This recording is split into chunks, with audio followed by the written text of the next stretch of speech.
Excuse me. Hey, how you doing? Good. How are you? Good.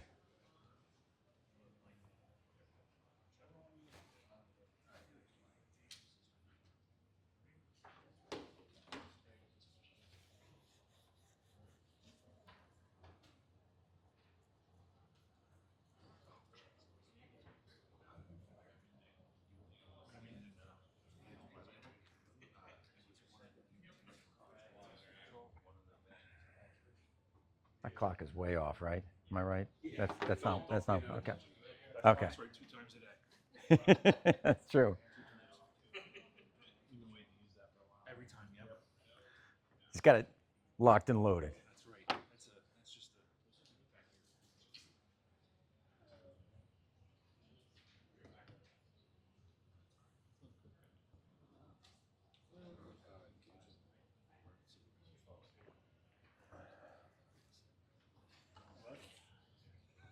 That's how to get the city ready. Yeah.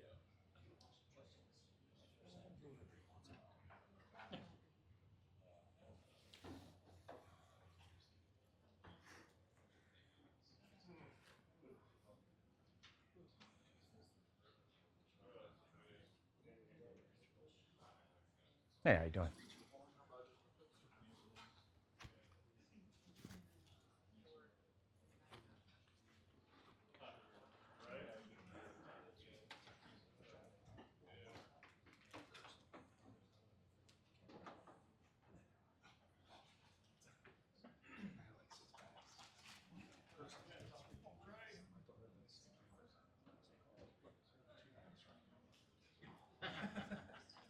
You don't get this every day. Yeah.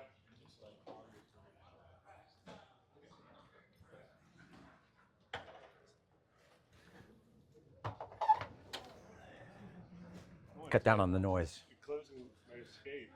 That's it. You're locked in.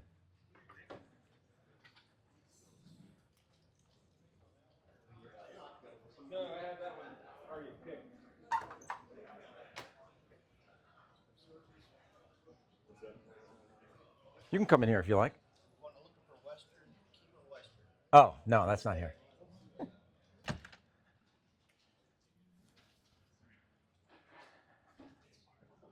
All right. Well, it is 3 o'clock, so we'll get rolling here.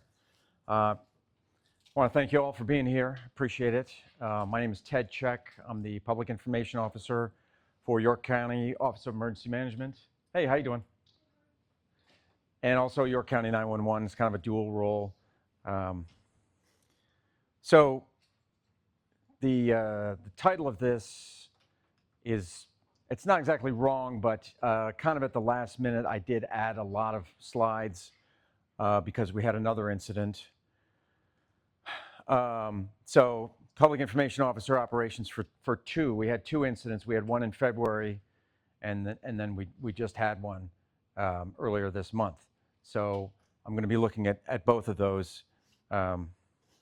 That's a scene from Memorial, and then here's the house where the incident occurred in North Cadorus Township. And one other thing, if you have any questions, I have time. Hopefully, I haven't actually gone through all this because, like I said, this was like a last minute addition for a lot of things. But hopefully, we have time at the end for questions. So I'm just going to roll through the slides and then we'll do some questions at the end. So the presentation objective, I'm going to have an honest and detailed discussion about what I did and also other people that helped me. Going to kind of pick things apart, look at the positives and the negatives, so that hopefully it will help all of you. I mean, I hope that nothing like this happens, but we're in that business, so hopefully we'll be prepared for it. So just to get the bona fides out of the way real quick, who am I? I spent 25 years as a newspaper reporter in Rhode Island, Massachusetts, and actually the bulk of it here in Pennsylvania, in York County. So I worked for two different newspapers in York County. This is actually the first incident that I ever covered. That's me right there in 1996. This is in Woonsocket, Rhode Island. It's a little town in northern Rhode Island. So that's how I get started. That's what I covered for 25 years was crime and emergency news. And then I've been a PIO for York County OEM and 911 since April of 2021. So, with a face only a mother could love. That ugly mug. All right, so just as a bit of background here. So here's just to give everyone an idea, because there's how many counties? 67. Yeah, so being at this conference, I hear various counties being shouted out, and I'm like, where is that? Where is that? So here's York, right? Maryland below, and then the first incident in West Manchester Township was right here in the blue, and then the second one right here in North Codorus Township. So actually they border each other. I didn't realize that at first until I drew this map. But yeah, the first one was February 22nd of this year. West York Borough police officer Andrew Duarte was killed in a police incident at UPMC Memorial Hospital. And then the second one, September 17th, Northern York County Regional Police, Detective Cody Becker, Detective Mark Baker, and Detective Isaiah Emmenheiser, murdered in an ambush. So some things here, some key points. Both incidents received national media attention. I had calls from New York City, from Fox News, from New York Times, all over. They began as local, as we say, everything begins and ends at the local level. So they began as local county events. They transitioned up to the state level. Whether we wanted it to or not, it happened. And there'll be more on that later. And then it involved the initial crush of media attention, as breaking news. And we had news conferences. And then kind of following that, the next iteration was the funerals, large-scale funerals. So we trained for these incidents, these active shooter incidents, these police-involved shooter incidents, and we know their lives are at risk. We know something terrible could happen. We pray it never does. And just to kind of put it in perspective, to happen once is horrific, but a second time in the span of months is unimaginable. So that's what we've been dealing with here in York County. Not that we're any different. It's happened in other parts of the state, but this is a photo from that's the three hearses from the Northern York County regional officers at Living Word Church, and there's just this sea of police officers here. There was another big group over here. So yeah. Okay, so how did I become aware of these incidents? Like when it first happened, how did I become aware of it? It was an alert on my phone from 911, as it should be. That's what we want to happen. For UPMC, kind of a difference. UPMC, I was at home. It was Saturday morning. I think I was getting ready to go fishing, and then I got the alert, and I'm like, I need to change my clothes. So my first instinct was to actually physically get into the office, because that's where our EOC is. And I called the deputy director, Bill James, and we talked on the phone briefly. And I probably was right around that time I started getting hit with phone calls from the media. I like to think I have a fairly good relationship with our local media. I was one of them, so I know what it's like. I try to help them out. And then so you want to have kind of a symbiotic relationship with the media, because then what if I have a story idea that I want to get out there? Then I can depend on them to give me the coverage that I need. So the alternative to that, instead of heading into the office, probably what I should have done was talk with Bill on the phone and said, "What's our message? What are we going to say? What can we say at this point?" And just cracked open my laptop and put it out there on all our platforms, and then just gone right to the scene. But instead, I wasted time by going to the EOC, and I kept getting it was a barrage of phone calls, and then Bill's like, "Get out of here, go to the scene." So that's how that worked. For North Codorus, I was at work. It was a North Codorus. When I say North Codorus, I'm talking about the most recent incident. It was a Wednesday afternoon. I was at work, and then the barrage of phone calls from the media, and then I heard from Chris, who's sitting here, that I should. I think it was actually from the county commissioners. They said they wanted me there. So we have this concept when you take. I'm sure. I bet you almost everybody's taken a FEMA course or two here, right? So when you take, and I'm sure this is a concept that is covered in other things besides public information officer courses, but one of the things that they really stress when you're going to school to be a PIO is they call it JIC. So a Joint Information Center and the Joint Information System, and how it fits in with Incident Command, ICS.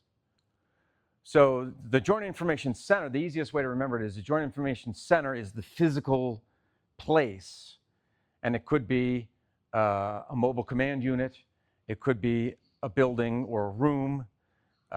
It'd be great if it was a room right next to Incident Command, because then you wouldn't really, you could just have somebody that liaisons between the two rooms. But that only happened when I took advanced PIO in Maryland, took that class. That's in a perfect world.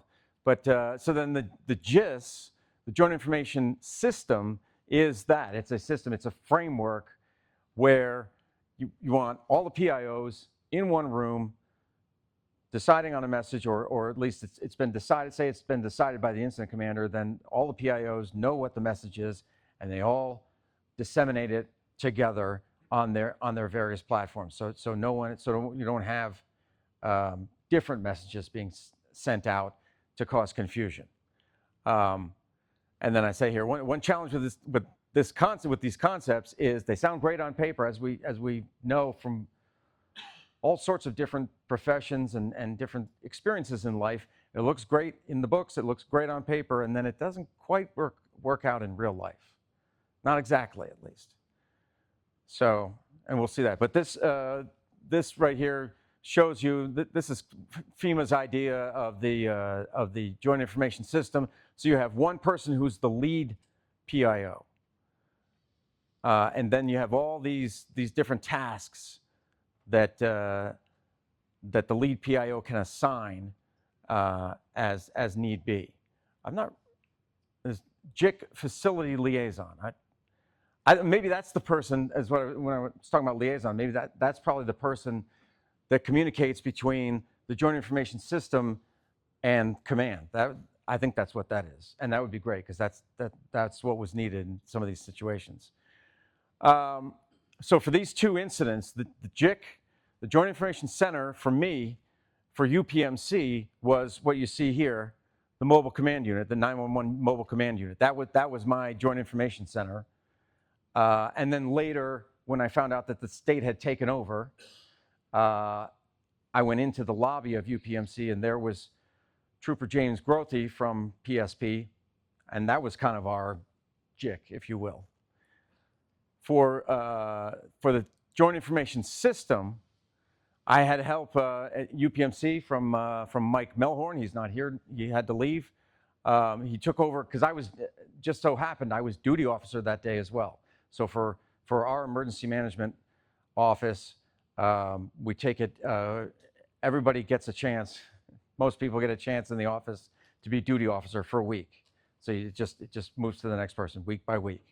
So I just happened to be duty officer that Saturday when the UPMC incident occurred. So then Mike had to take over my duty officer role so I could jump into PIO role.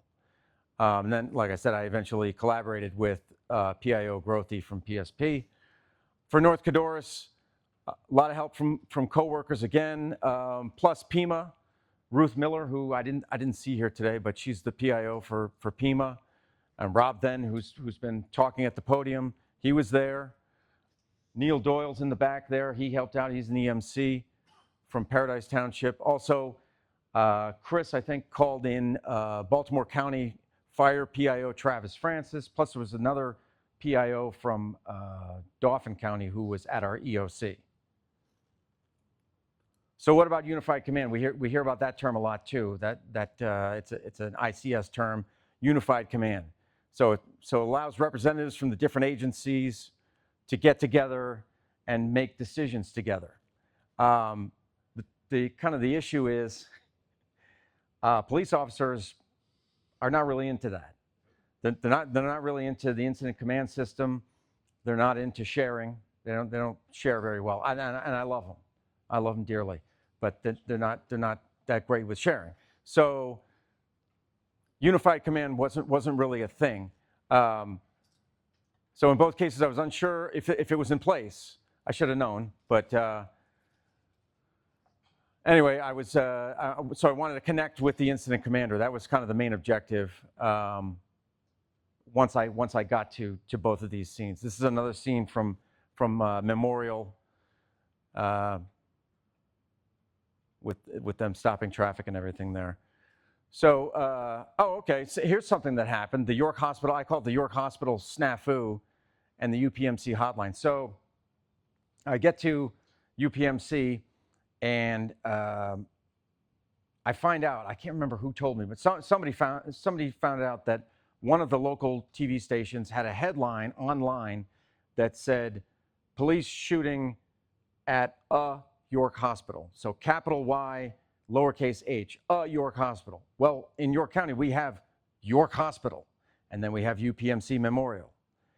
So people were going to think, they're going to see York Hospital and think, oh, it's at York Hospital. No, it's at Memorial. So I called up the reporter who I had already dealt with, or not dealt with, but I had already talked with her over the phone once. So I called her up from that station. I told her that. She's like, yeah, no problem. I'll change. I said, go ahead and use UPMC Memorial. That's where it is.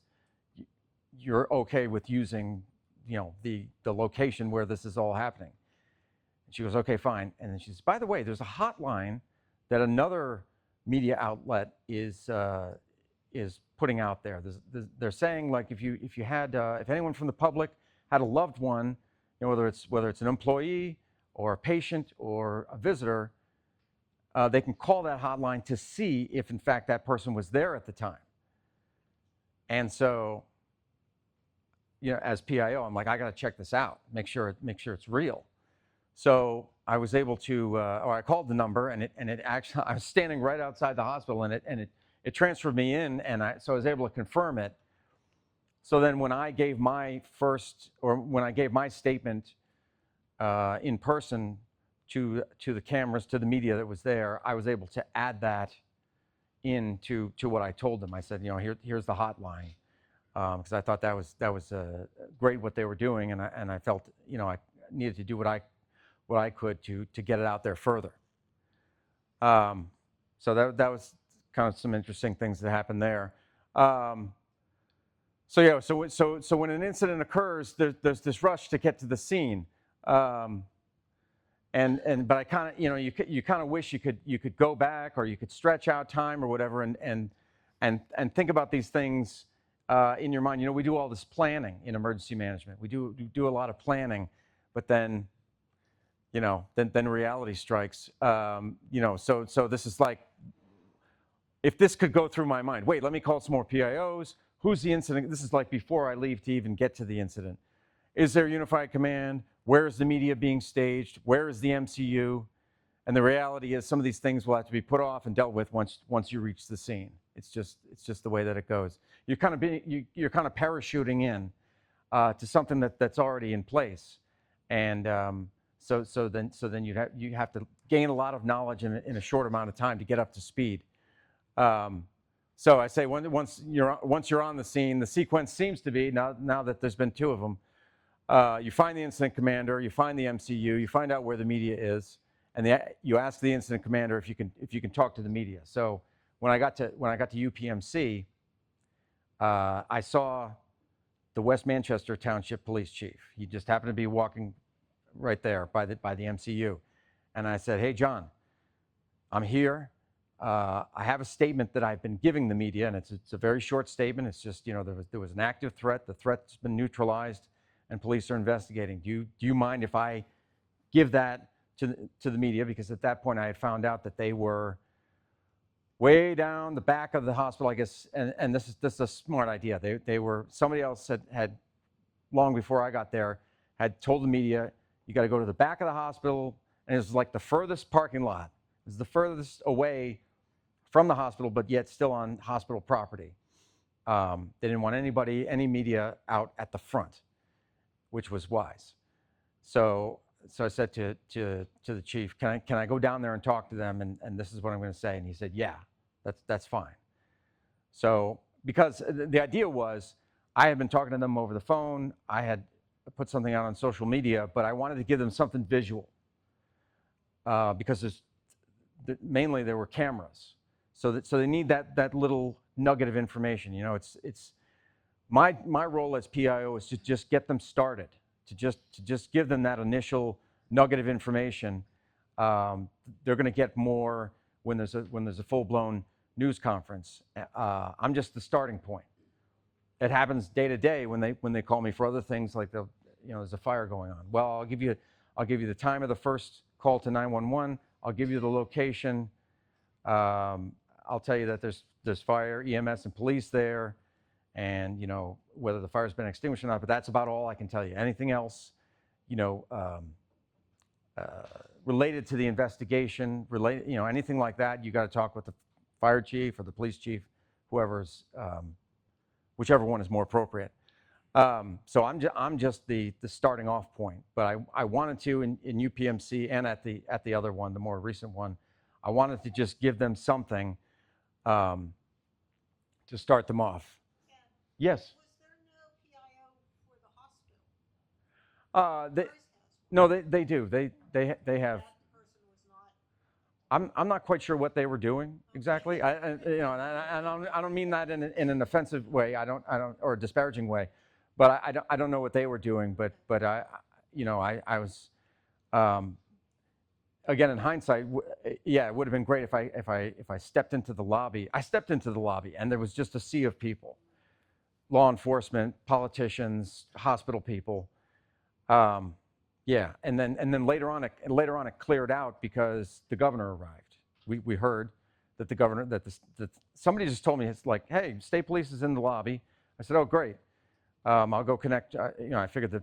Or they might have even said the PIO, the state police PIO is in the lobby. So I went to go connect with him, and then we heard, the governor's coming. He's gonna land by helicopter. So that kind of cleared out because he had a separate meeting. The governor had a separate meeting, and I'm kind of going off here, but it's all relevant. It would have been great if Trooper Grothy and I, either one of us or somebody else, was in that meeting to communicate to us that they were going to have a news conference, because we didn't know, and we wanted to give the media at least a little bit, 15 minutes, 30 minutes, fair warning. But what happened was, here comes the governor. He just walked right past us in the lobby, and I'm like, oh, there he goes. Oh, I guess they're having a news conference now. So I ran out the front door to, initially I was going to run around and go down the hill and get all the media and tell them, hey, this is happening. But instead I came to my senses. I called a guy, Mike Argento, who I knew was down there. I used to work with him at the YDR, and he's like, oh, yeah, we're already here. We're downstairs waiting for him. I'm like, how the heck did you know? So some of the stuff, you can see how things fall apart, or that sometimes not everyone is kept in the loop. Somebody, long before, like I said, long before I arrived had to tell all the media, go down the hill, because there was footage from the front of the hospital initially, but everybody got pushed to the back. I don't know who did that. I don't know who told the media that the news conference was going to be in the basement, but somehow that happened. It's okay. Yeah, it's okay. It's this kind of the state swoops in, and okay, that's fine. That's fine. So let's move along here. So this is the first statement. This is the one I gave to the. As you can see, I had my heavy coat on. It's February, that I gave to the media at Memorial. This morning, police responded to UPMC Hospital in West Manchester Township for an active threat. The threat has now been neutralized, and an investigation is underway. So that's the statement. The hotline that's been set up for anyone who is concerned that any of their loved ones, whether they be patients, employees, or visitors, they're concerned that they may have been here at the time of the active threat. There's two numbers, they both go to the same line. One is 717-849-5338. And the second. It's just the numbers. So that was basically it. It was a very, very brief statement. Somebody, I'm not sure which reporter, I think she wasn't from the county, but she was from elsewhere. But she tried to say, what did she, because I was saying, she wanted me to say shooter. She wanted me to say the word shooter. And I said, that's not what I said. I said active threat. I did not say active shoot. You don't repeat the word. You don't repeat the word, but I just said, I did not say that. So they'll try to trip you up sometimes. Not all the time, every now and then. I'd say by and large, 90%, 95% of reporters are good people. It's just, and you'll see it because I talk about it a little bit more here.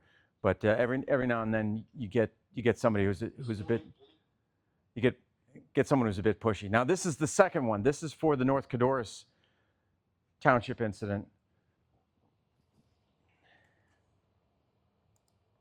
At 10 p.m., York County 911 received word of a police incident in North Codorus Township.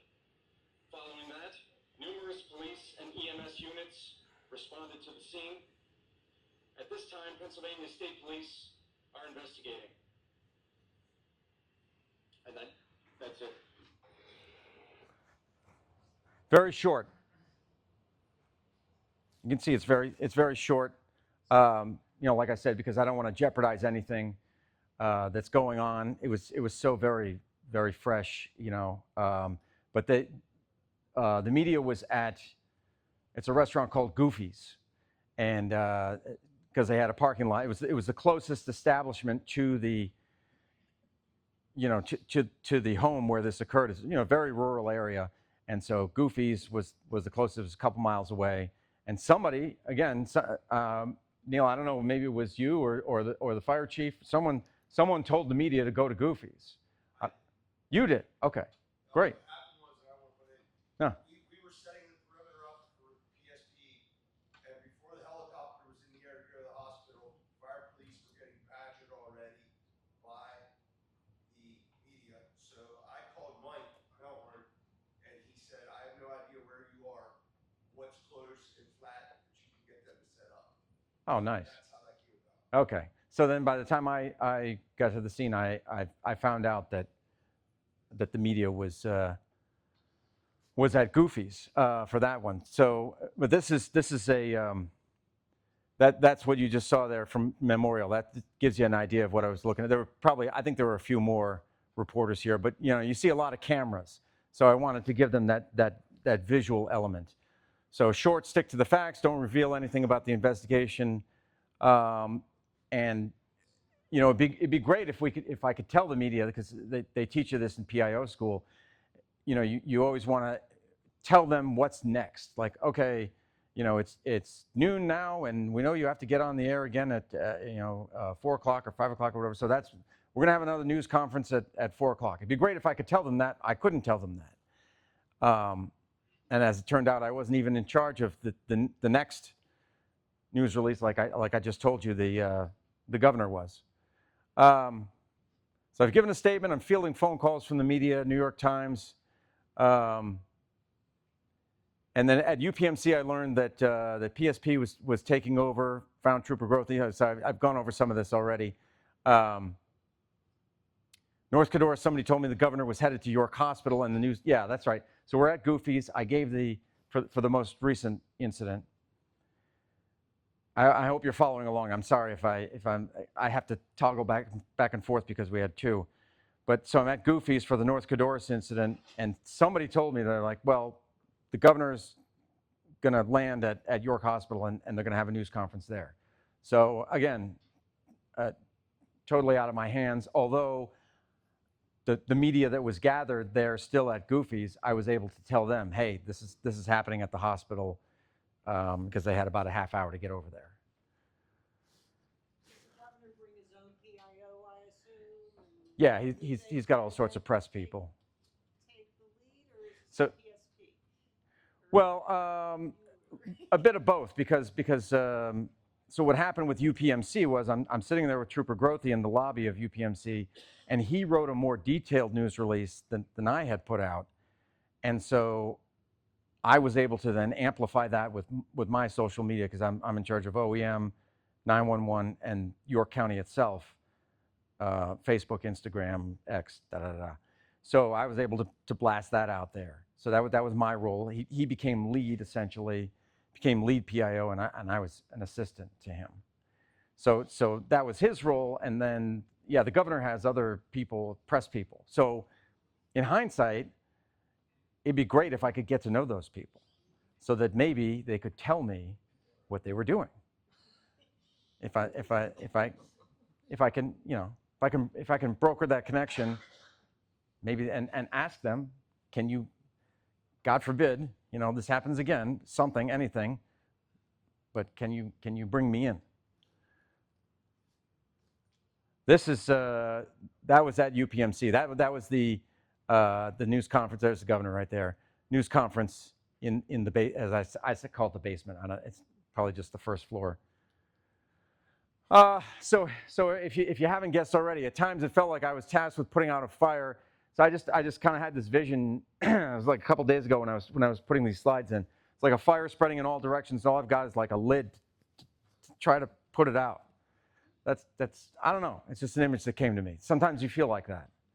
But if you surround yourself with good people, which I've been fortunate in these two incidents, it makes a difference. So to that end, and this is on the lawn at Goofy's. Here's Goofy's right here, I think, or is that an outbuilding? I don't know. But that's at Goofy's, so gives you an idea of the media that was there. So I got this idea for forming a PIO group. So it's a bunch of us PIOs in York County. For right now, it's just York County. And the concept is so I've got somebody from York City. I've got somebody from the DA's office. I've got somebody from one representative each from the two biggest police departments, Northern York County Regional and York County Regional. So if anything happens in any of those places, they'll be the lead PIO, and then the rest of us can assist as necessary. It's kind of already happened loosely. I'm just trying to make it a more formal thing. So in 2021, and I was talking about this with a couple guys over here. 2021 it happened in the Red Lion area, where this guy kidnapped his daughters and eventually killed them, and his accomplice. He killed it and himself down in the Baltimore area. But he was driving around. He's driving around York County for a while, stealing different cars and jumping from car to car. So Ken Schallenberger, who's now retired, he was the PIO for York County Regional. So I assisted him. He was lead, and I kind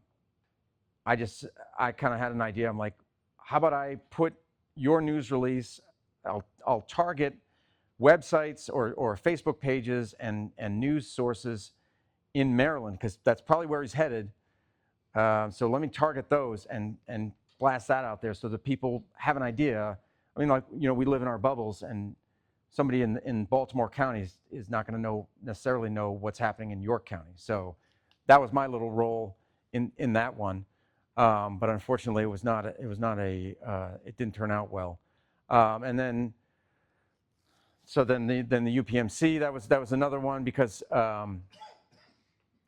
I collaborated with the state police PIO, and then helped circulate information on a missing child that had been found in the county, backing up the lead PIO. That's right. This was Jackson Township. It was a 3-year-old autistic boy who walked out of his house in the middle of the night. And I'm part of something called the CARE team, which is the Child Abduction Response Effort.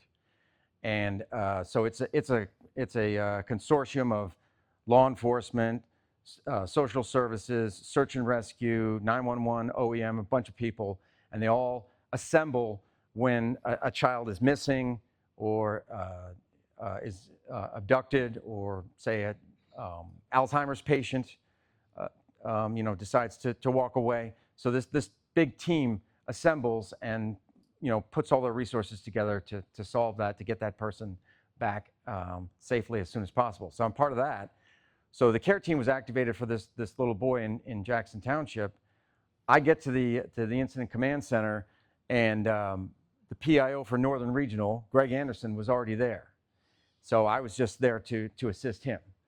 So you can see how a concept like this would work in York County, and all I'm trying to do is facilitate and kind of formalize it a little more. So I remember I talked about that initial crush from the media, and so you've seen I give out like a little brief, and then the state steps in, and then they have a big news conference. But my work didn't end there, because we had funerals. So for UPMC, I was asked by the West York Borough Police, the chief, or actually, well, the police department in general, to help out managing the media. And what ended up happening was, in the days leading up to Officer Duarte's funeral, a couple of news TV stations wanted statements from me. And so I went to Chief Millsaps from West York, and I said, and I thought of something, I wrote it down, and I read him that, and I said, is this okay? Is this all right to read? And he gave, the A-OK for that. So then I ended up saying that, or it was, I think it was WGAL, they interviewed me a couple of times really early in the morning. And so that was like a day or two before the funeral. And then while I was embedded with the media for the funeral, I probably repeated it another 5 or 6 times. The AP was there. They did like a package, and they spliced my stuff in with what Chief Millsap said inside Living Word. And so, I felt honored, that I was able to do that.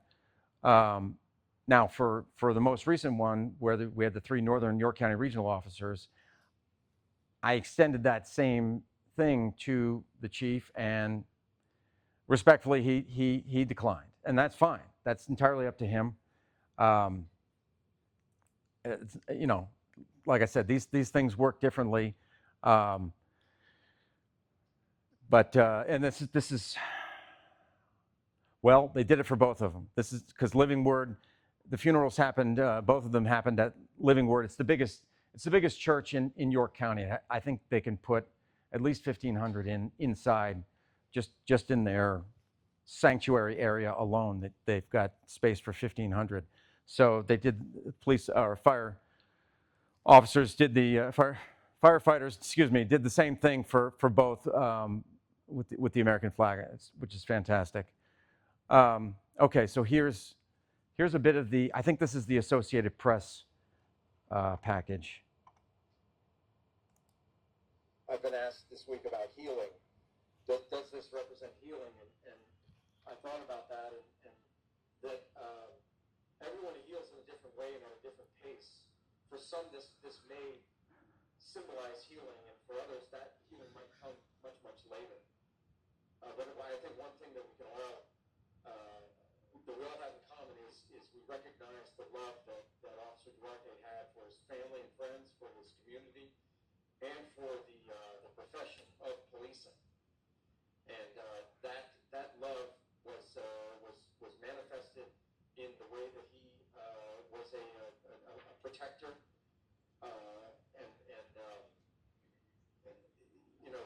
until February 22nd of 2025. So that was that statement. Situation with the AP reporter, North Codorus Township. Ah, yes. So it's a guy I used to work with long ago at the dispatch, at the York Dispatch. And he's still a reporter. He moved from the Dispatch to the Associated Press. And so Mike Melhorn, a coworker who's not here right now, he I was coming back from Goofy's and I was going back to the scene in North Codorus Township. He said, "Hey, there was this guy. He got through one of the checkpoints, and then he got all rude when I asked him what he was doing, and so he gave me the guy's name. I said, I know who that guy is. Okay, so." It just so happened as I was driving back to the scene in North Codorus Township, I saw the guy on the side of the road. And so we had a talk. And he's like, well, this guy, I don't know who, I think he was talking about like a homeowner, gave me permission. And I'm like, he knew what he was doing. He knew. He was the only one who got through. I mean, as a reporter, you know the yellow tape, or if you don't see the yellow tape, you know where the checkpoints are and where you shouldn't cross. You just can instinctively, you can figure it out. So he knew what he was doing. And, so I told him, what did he say? Like, is there a news conference later? I said, not for you.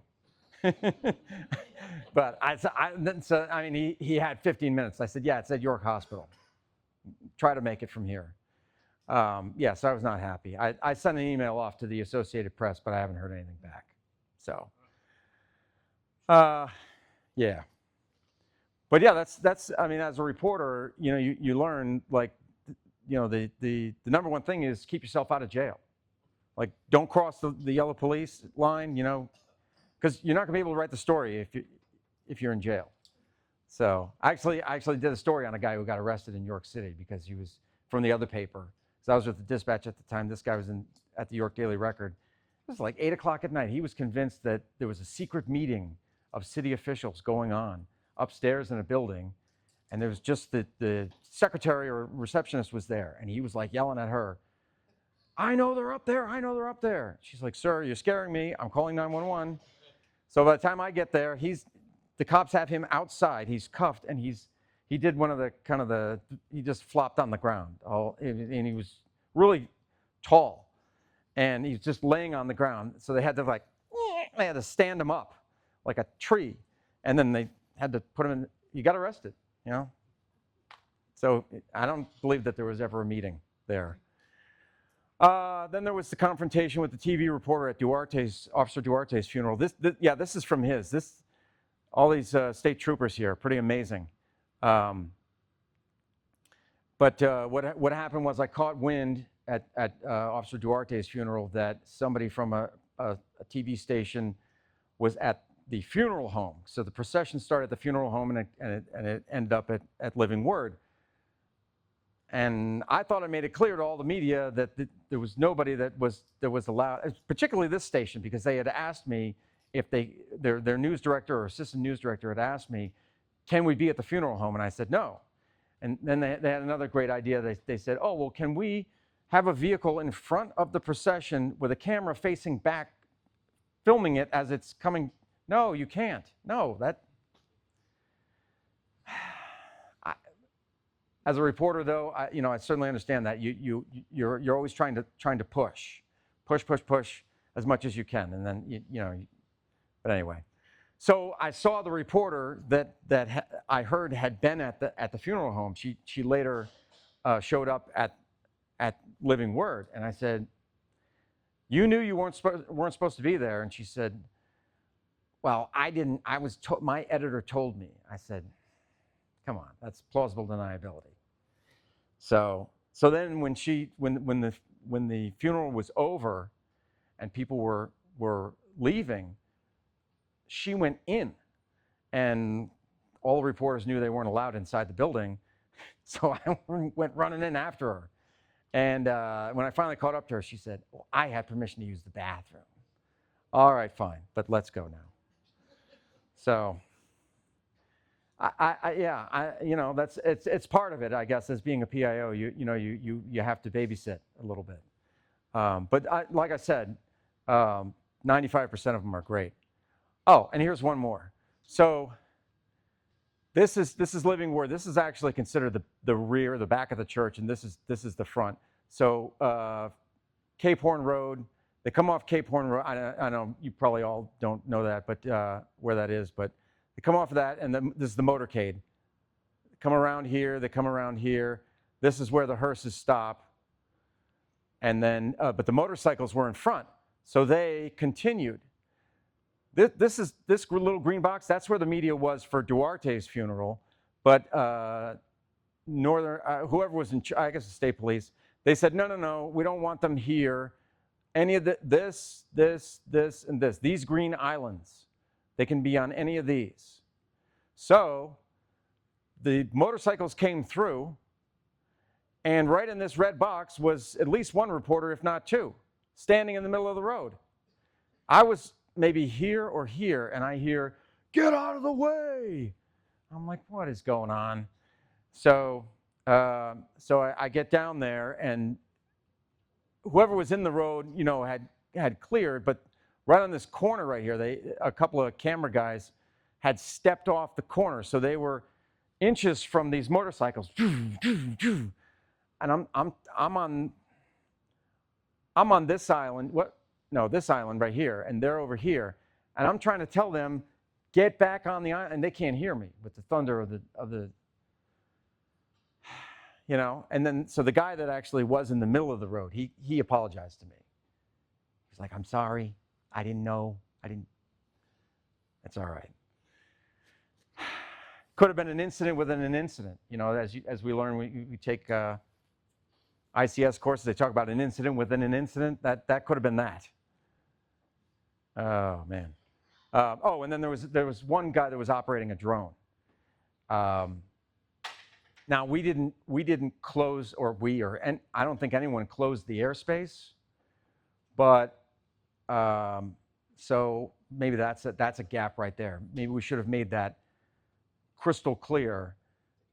You know, that there's no, just don't even talk about the FAA. Just say there's no drones over Living Word's airspace, because state police had at least one, maybe two drones up there. Plus, I'm not even sure where the governor landed. I don't think he landed on the property, but he could have, you know. And so I knew that one station, there was a chapel about a mile from this, and they had gotten permission from the pastor to fly their drone over the chapel. And I said, well, okay, that's fine. Supposedly it was like a mile. Chapel Church. Well, I tend to think maybe he might have jumped over too. But anyway, it was actually another camera guy ratted him out to me. He comes over, he's like, he's operating a drone right there. And he even put it on the ground, which is an unmanned aircraft. I said, all right, I'll take care of it. So I was like, bring it down. Well, I checked the FAA. I know you did. That's why I get it, but we don't want any drones over the airspace. So, yeah. Conclusions. So every incident is different in some ways, but as you can see, there were some parallels as well between these two. And like I kind of alluded to, surround yourself with a good team.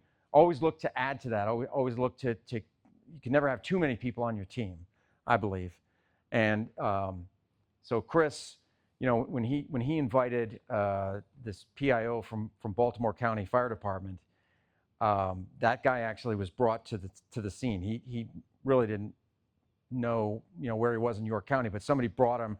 I think it was Brandon, if Brandon's here. Brought him to me, to the scene. And I didn't, at that point, you know, I'd already done the news brief, so there wasn't a lot for him to do for me. But he was great to bounce ideas off of, because, and you know, like I've been a PIO for 4 years. He said he had only been one for 3, but he had different experiences than I had. He had even done I think it was a tabletop exercise with all PIOs. It was a joint information center. which they put you through when you do the advanced PIO course at EMI. They put you through that. It's a week-long course, and it ends like the Thursday and the Friday. You're operating a joint information center, and they put you through the crucible. You know, they do all sorts of. When I came in the morning, I was lead PIO for the Friday, and my team was there except for one guy. I said, nobody knew where he was. So I had to go over to the IC and say, hey, I'm missing somebody. He's not here. Like, he's not here. Can you send a car for a welfare check? And they had told him, hey, stay in your dorm room. Don't show up right away because we're gonna mess with Ted. And so eventually the guy showed up. But that's the kind of stuff they do at EMI to test you.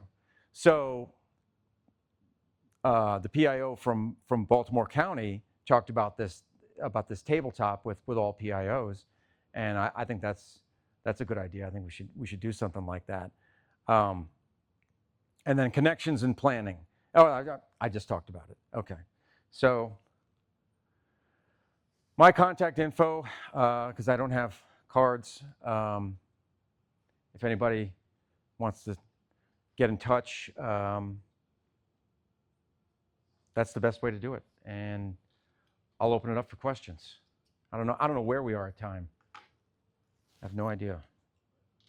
3:48. No, I did not, because I was kind of putting this together at the last minute. So